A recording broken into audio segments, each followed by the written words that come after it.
Hi guys and welcome on GSM-ABC YouTube channel. In this video I will show you how to turn on OTG on Redmi phones. So here I have a Redmi Note 15 5G. It's the same also for the Pro version and for the other Redmi phones. And if you want to charge with this phone another devices like earbuds or I don't know, another device, you can do it using a Type-C USB data cable, and for that on your phone you need to go first to settings and here swipe and tap on additional settings, swipe again and tap on OTG.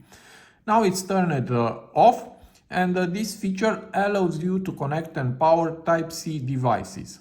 If connected earphones, USB drives or other devices aren't recognized, turn on the OTG switch and it will turn off automatically after 10 minutes idle. So I just turn it on and now just connect the cable to your phone and the other side to your device.